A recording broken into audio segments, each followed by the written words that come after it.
បើយើងនៅក្នុងតំបន់ប្រាសាទកោះកេរដដែលនេះឥឡូវយើងមកដល់ប្រាសាទមួយទៀតហើយគេហៅថាប្រាសាទបាឡាំងប្រាសាទបាឡាំងត្បូងបាឡាំងសរសេរបលោជើងលោសំយោគសញ្ញាកជើងងោជើងកបាឡាំងត្បូងតោះយើងទៅទស្សនាប្រាសាទបាឡាំងត្បូងទាំងអស់គ្នាប្រាសាទបាឡាំងត្បូងនេះគឺនេះគេហៅថាទិដ្ឋភាពប្រាសាទបាឡាំងត្បូងគឺមានតម្កល់លឹងចាហើយនេះស្ថានភាពដែលប្រាសាទបាក់បែកបាឡាំងត្បូងនេះមានតែសិវលឹងនិងបាឡាំងនេះគឺបញ្ជាក់តែនេះមានតែសិវលឹងនិងបាឡាំងស្ថិតនៅខ្សែបន្ទាត់ត្រង់ឥតខ្ចោះជាមួយប្រាសាទធំបាទតោះឥឡូវយើងទៅមើលទាំងអស់គ្នាយើងบอกថាដូចជាបាឡាំងព្រះហើយយើងបច្ចុប្បន្នអញ្ចឹងដាក់បាឡាំងមកតម្កល់ព្រះនេះហើយនេះមានតែបាឡាំងអញ្ចឹងមកតម្កល់សេវាលឹងនៅពីលើនេះបងប្អូនឃើញទេនៅខាងអាជ្ញាធរគាត់ជួសជុលហើយបាទជួសជុលស្អាតឡើងវិញយើងឃើញមានតែបាឡាំងហើយនឹងលឹងតែប៉ុណ្្នឹងឯង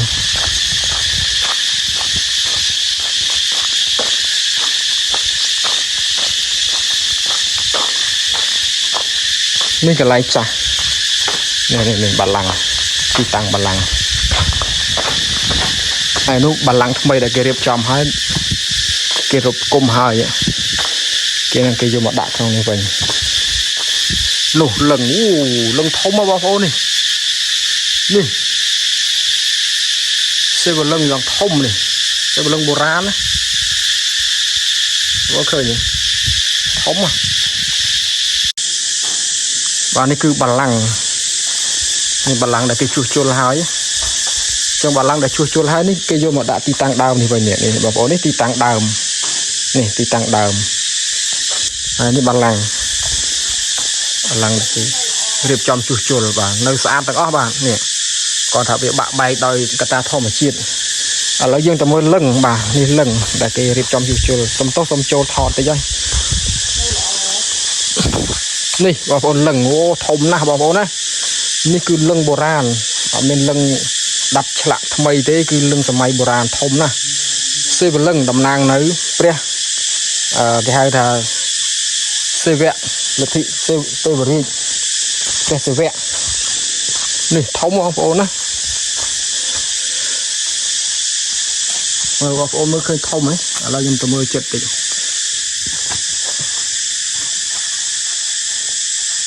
នេះបងប្អូននេះ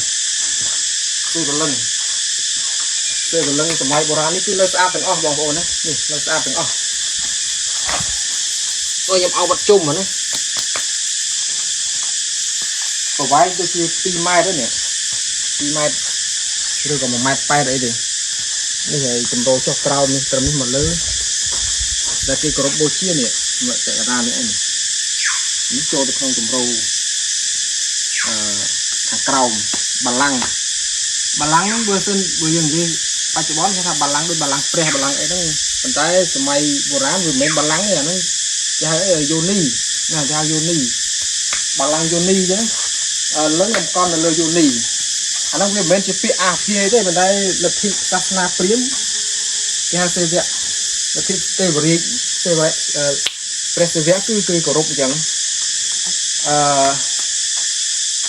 គេអត់មានកសាងរូបព្រះសិវៈទេគេកសាងលឹងនេះយូនីតំណាងព្រះឥសូរនឹងតែម្ដងហើយយូនីតំណាងឲ្យប្រពន្ធរបស់ឥសូរគឺនាងឧមានឹងអញ្ចឹងគេមិនមែនធ្វើរូបព្រះសិវៈមានពោះមានអីដូចបងប្អូនឃើញហ្នឹងទេអត់មែនទេគឺគេធ្វើតំណាងទៅបើឥណ្ឌាបច្ចុប្បន្ននៅស្រុកខាងឥណ្ឌាគាត់នៅតែគោរពដែរនេះគាត់ចាក់ទឹកសុទ្ធឬក៏ទឹកដោះគោអញ្ចឹងទៅគាត់ធ្វើលទ្ធិទេគឺអីដើរប្រតិសិនយ៉ាងណាយ៉ាងនេះតាមរបៀបសាសនាខ្ញុំអត់ដឹងដែរគាត់ថាយើងឃើញតាមឯកសារហើយនឹងវីដេអូមួយចំនួនគឺគេនៅគោរពបូជាដល់រាល់ថ្ងៃហើយខ្មែរយើងក៏នៅតែគោរពដោយសារយើងផ្លាស់ប្ដូរសាសនាអញ្ចឹងការផ្លាស់ប្ដូរគឺជាឈប់គោរពទៅប៉ុន្តែអ្វីដែលនៅជាផុសតាំងដែលថាយើងនៅប្រតិបត្តិគឺនៅដដែលបាទលឹងហើយ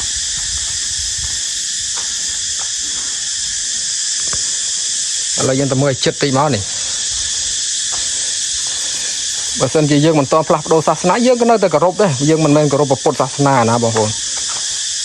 សាសនាពីដើមយើងមកមិនមែនសាសនាព្រះសិវៈឬក៏ព្រះស្នុព្រះអីនឹងដែរក៏យើងគោរពសាសនារបស់យើងសាសនាព្រលឹងក្រោយមកបានយើងទទួលយកវប្បធម៌ឥណ្ឌាបាទយើងទទួលសាសនាឥណ្ឌាយើងគោរពតាមបែបហ្នឹងទៅ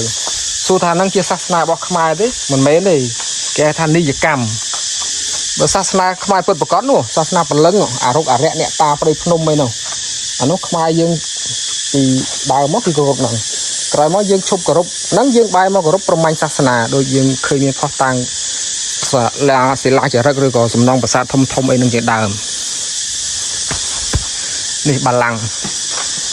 នេះយើងមិនមែនទៅនេះទេជានេះមើលដូចជាខាងយូនីមើលមានឡៃណាគេប្រហូរទឹកដែរវាមិនមែនជារឿងអាភិទេតែក្នុងន័យសាសនាគឺបែបហ្នឹងបងប្អូនណាដោយសារដូនតាយើងគោរពហើយយើងសិក្សាស្វែងយល់នេះគេមានតម្រោមានមុខគេថាប៉ុន្តែយើងមើលពីលើអត់ឃើញច្បាស់ទេដោយសារខ្ញុំថតពីក្រោមហ្នឹងនេះតោះបងប្អូន